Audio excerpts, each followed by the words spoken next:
Welcome to Philosophy15. I'm Scott Aiken. I'm Robert Talese. We're two philosophy professors at Vanderbilt University who sit down and talk philosophy for 15 minutes at a time, unscripted, things that are on our mind, things that, when sometimes continuing issues.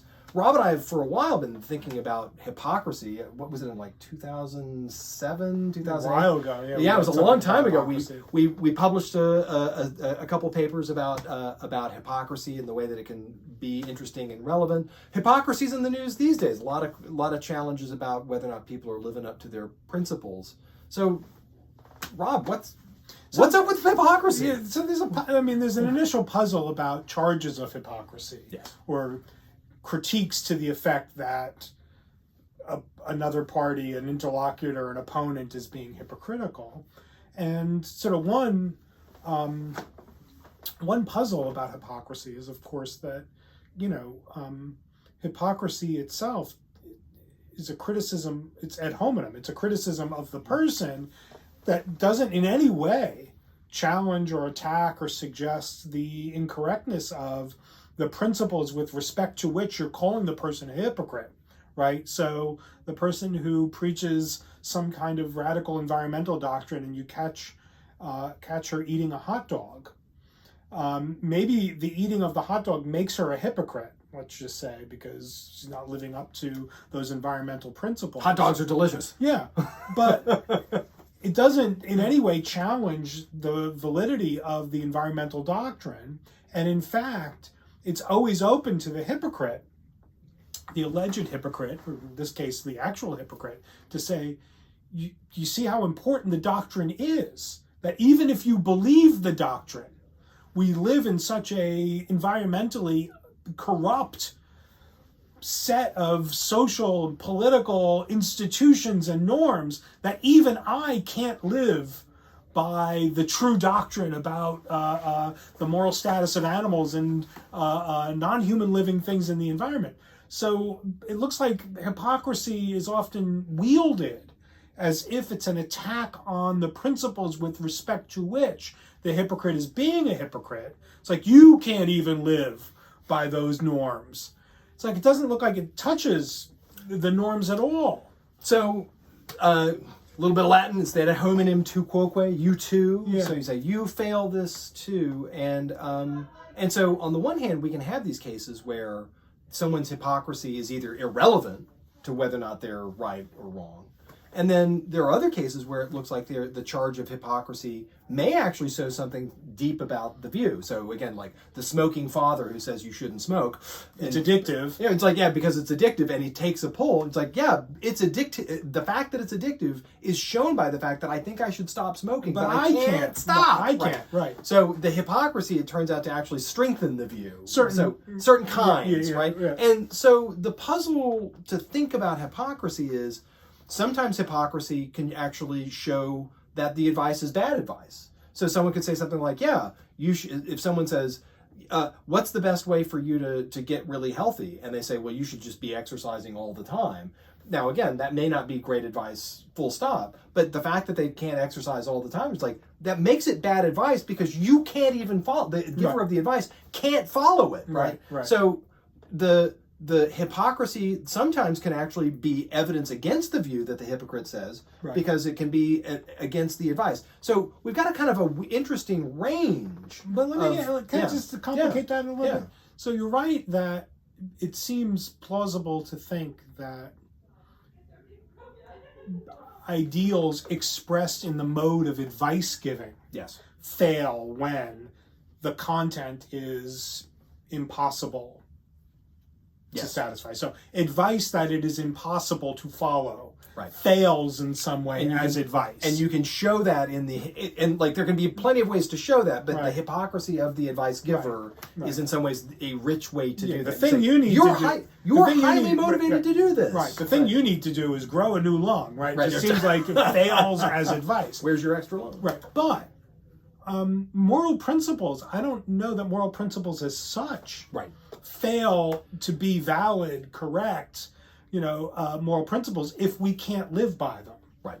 Now, I take it that some people in normative areas of philosophy would assert that what it is for something to be a proper principle of morality is that it's action guiding. Right. And if it's action guiding, it must be the kind of principle that we could satisfy, we could live by. I myself am not at all moved by any. I think I think you and I both are in agreement with. It's like, we're in a weird little room where it's like odd implies can is actually kind of denied around. I'm just not really sure if we're outliers in this regard. Right. So, if moral principles are in some way, if you can show that a moral principle can't be lived up to, you've sort of challenged its status as a valid moral principle. Just seems to me to require a lot of additional scaffolding that I just haven't really seen anybody build well. But if you think that odd implies can, at least constrains advice giving, right? Or maybe practices of praising and blaming. And practice. So it's like you can have the moral principle, but then you can say like, we'll blame you. It's like, okay, that's another case where it's like, well, you stood up for the moral principle and you blamed the people, but you're guilty of it. That looks like it's a problem. So that is a nice complication, which is maybe the principle's untouched, but the blaming actions are touched by that. So that's a nice complication. So the way this had come up with us before we started talking on camera about this is that, right now we're seeing politically a series of allegations about which group of people on the partisan divide in the operative in the presidential election right now are to blame for political violence, particularly for what's alleged to have been an assassination attempt a couple days ago in Florida on Donald Trump at his golf course. And so we're seeing allegations that this event is the product of certain kinds of critical rhetoric of Trump about him being a fascist and a threat to democracy and so on, and that because this lamentable, because this threat of political violence reared its head, it must be that the rhetoric that can be plausibly seen as somehow causally connected to this threat of violence has to be toned down. And I take it that there's some question in these maneuvers as to what the relevant principle is supposed to be. So is it that you don't use political rhetoric, that you don't escalate inflammatory rhetoric. Inflammatory rhetoric and escalating rhetoric. That in some ways you don't do that because it risks political violence. That looks like that's the first question, is that if you increase the inflammatory rhetoric or you escalate the rhetoric, that you increase the likelihood of political violence. Right. That's point one. And if you remember, back in the 2010s and so on, when Sarah Palin was running for president and things like that, and they had all the flyers out with little gun sights on congressional districts and on the heads of politicians, right. And then Gabby Giffords was shot in Arizona, and everyone was like, look at how the Republicans are talking about targeting their political opponents. This looks like it's a kind of offensive way to think about what it is to criticize and what it is to really hold accountable your political opponents. Right. But I guess it's just sort of, so one way in which this debate is playing out has a kind of hypocrisy element to it. Yes. Right? It's people on the one side are calling for this return to more civil tones, turning down the temperature, cutting the crap out because it's leading to assassination attempts. And meanwhile, they're the ones who actually are, talking about the other side destroying the country and ruining communities and all the rest, and being threats to democracy. I guess the worry is that... And invoking Second Amendment rights and Second Amendment solutions. Yeah, Second Amendment solutions, right. Yeah. So I guess I'm wondering, more generally now with charges of hypocrisy, how many of them, well, it looks like charges of hypocrisy are rooted in some particular conception of what the relevant formulation of the principle with respect to which the person being criticized as a hypocrite holds, right? And I take it that I don't know that anybody in a democratic, a properly democratic society even, I don't know that anybody from the point of view of healthy democracy holds the view that calm, polite, non-accusatory, non-escalating tone and rhetoric is required no matter what the other side is saying to you. Yeah. Right? So these look like these are reciprocal right? norms. Yeah. Like it's not as if, right, when on a playground a child, retaliates against another child who's pushed him. It's not as if the right thing to say to the child who's retaliated, you said that you were committed to keeping your hands to yourself. Right. And now that, Billy pushed you, you pushed back, so it shows that you're a hypocrite. That looks like it's just a misunderstanding of what the relevant principle is. Yeah. The principle is keep your hands to yourself so long as everyone's doing that. That's right. Yeah. Now it's just a question of, well, in a context in which, or an environment in which not everybody is adhering to the norm, keep your hands to yourself, it becomes an open question, I think. Yeah. Of what it's not that it's just now like a free-for-all. Anybody gets to do whatever they want. And that's the crucial thing is that what does follow, because it's clear that we've broken, you might say, the base reciprocal norm. We're in an escalating circumstance because, again, all these political exchanges are iterated. And so the crucial thing about escalation is that it's not just a one-off thing. You don't escalate in a one-off. Right.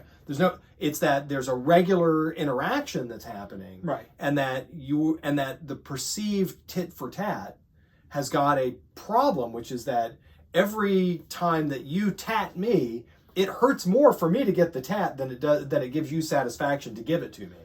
And so as a consequence, there's a kind of, the perception of the harm is bigger whenever you receive the harm than when you give it. That's right. And I'll just finish with one last thought, which is that given that asymmetry of perception of harms, that's a perfect case where it's like, if we say, look, the gloves are off, right? It's like civility requires that we do political argument with the gloves on. The gloves are off now. Well, it turns out that the tit for tatting now is a perfect occasion for escalation.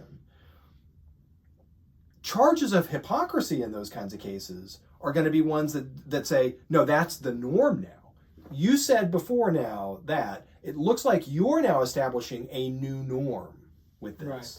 So that seems right. So, right. I wonder one last thing I wonder what you think about whether or not charges of hypocrisy are really supposed to do nothing about establishing anything other than this is purely electoral politics, and that what you're doing is you really are making it about the other person. You're not making it about the issue anymore. You're making it about the other person. So it's strategic. It's a purely strategic move, because in fact, what most of these elections are about people anyhow.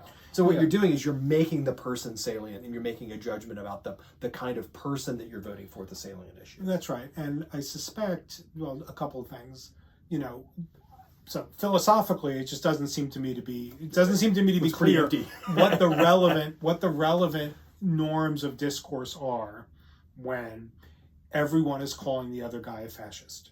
Yes. When we're just figuring out new and more alarming ways to characterize the threat on the other side. That's right. We just Godwined ourselves. Yeah, I don't know what the relevant norms are in this case, and so I don't understand what it would mean for somebody to criticize their political opponent for inflammatory rhetoric when inflammatory rhetoric is now just the way the politics is being done. Right. It certainly doesn't look to me like it's hypocrisy when we can point to some particular political group or some political agent and say, that person has been a proponent of civility, keeping the personal attacks to a minimum. And now look at how inflammatory they're being when, from their point of view, we can plausibly regard them as retaliating against. Yeah. Right. Because from their perspective, you want to say, like, look, if we really do think that they're right, they're like, look, if they really do think that they're saving democracy, they're like, yeah, we're saving democracy here. Right. That has to be, like, that's not an escalation of the rhetoric. That's just a statement as to what the stakes are. Yeah, that's right. But just to end on this point, about the strategic part of this. Oh, yeah. Where, focusing on the escalating rhetoric as a way of changing the topic of conversation, or perhaps away from Springfield, Ohio, and Haitian immigrants eating cats and dogs, or whatever was going on, or giving everybody AIDS, or whatever was being claimed. But I think there's a deeper issue here. Maybe we do a separate episode on of how much of political rhetoric is now aimed not so much as trying to get you to think certain things, but to talk about certain things.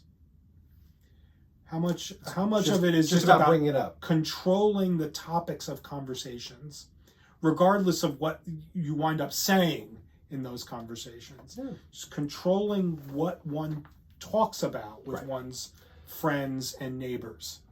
The attention economy is a driving force there. Next time on Philosophy 15.